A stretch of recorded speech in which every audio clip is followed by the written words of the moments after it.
Assalamualaikum warahmatullahi wabarakatuh. Halo teman-teman, perkenalkan, nama saya Kasalia Putri Ginariosi. Hari ini saya ingin bercerita tentang Buah Kejujuran, karya Pramita Putri.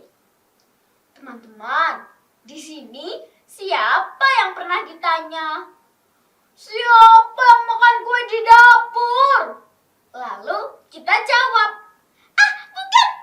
bukan aku. Hehehe, tenang. Kita semua pasti pernah belajar tentang kejujuran. Nah, hari ini aku mau bercerita tentang seorang anak yang belajar bahwa jujur memang kadang bikin deg-degan, tapi hasilnya bikin hati lega. Yuk, kita mulai. Di suatu kerajaan yang indah bernama Kerajaan Sukaharja, hiduplah seorang raja yang bijaksana bernama Raja Wirajaya. Kerajaannya makmur, sawahnya hijau, gamelan berbunyi merdu setiap sore. Di suatu desa dekat kerajaan, hiduplah seorang anak laki-laki bernama Siung. Ia hidup sederhana bersama mbahnya, Mbah Sumi. Mbah Sumi suka menasihati Siung. Ingat ya, Eling, orang miskin boleh saja, tapi jangan miskin kejujuran. Siung mengangguk. Iya, Mbah, tapi kalau jujur terus dimarahi, gimana? Kalau jujur dimarahi, itu namanya latihan jadi orang kuat. Suatu hari, raja mengumumkan lomba untuk anak-anak.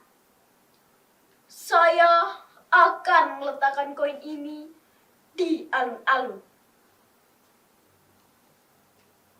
Barang siapa yang bisa menemukan dan mengembalikannya akan mendapat hadiah istimewa. Anak-anak desa berbisik, wah, emas! Bisa jajan sebulan nih. Siung yang mendengar hal itu ikut penasaran.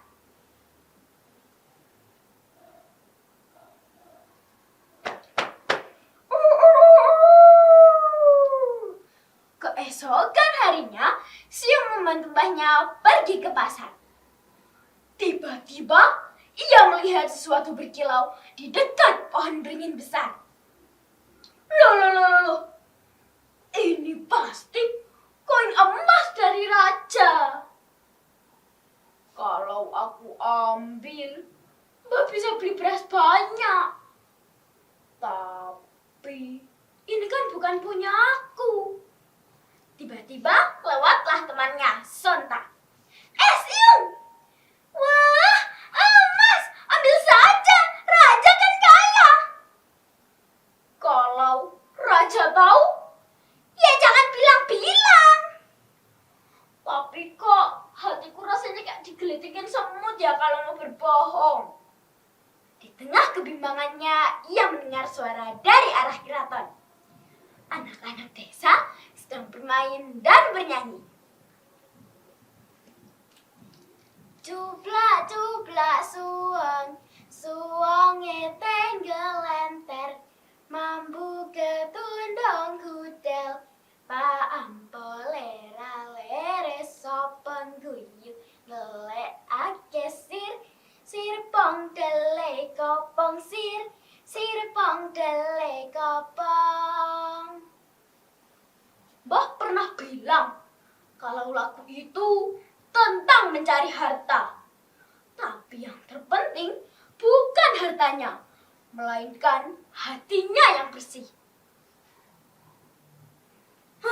Baiklah, aku kembalikan saja berjalan ke kerajaan Sukaharja. Pengawal bertanya, "Anak kecil, ada perlu apa?" Saya ingin bertemu raja. Saya menemukan ini. Di hadapan Raja Wirajaya, Siung gemetar. "Mengapa kau kembalikan koin itu?" Saya sempat ingin menyimpannya, Baginda. Tetapi hati saya rasanya tidak enak. Mbah pernah bilang, kejujuran itu seperti napas. Kalau ditahan, kita sesak. Raja tersenyum bangga. "Anak kecil, kau lulus ujian." "Ujian?" "Ya, koin itu memang sengaja kutaruh. Banyak yang melihat, namun hanya kau yang mengembalikannya." Sonta yang diam-diam mengikutinya dari belakang langsung menutup wajahnya. "Waduh, untung bukan aku yang ambil." "Sebagai hadiahnya, kau akan mendapat beasiswa belajar di keraton. Dan persediaan beras untuk mbahmu." "Terima kasih, Baginda, terima kasih." Terima kasih juga para semut-semut penggelitik hati. Sejak hari itu, Siung dikenal sebagai anak yang jujur.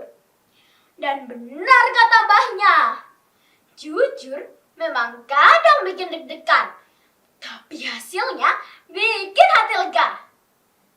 Teman-teman, kadang kita takut berkata jujur karena takut dimarahi. Kadang kita tergoda untuk berbohong supaya terlihat baik. Tapi ingat ya, jujur membuat hati kita ringan. Jujur membuat orang lain percaya pada kita.